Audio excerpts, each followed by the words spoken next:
watching now? Are they listening now?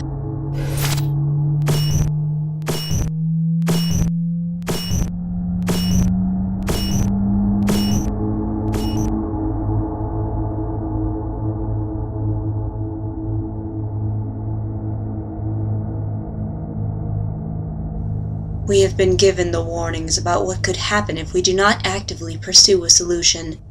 Fictional totalitarianism mentality of government not only thrives, but it is becoming a covert reality.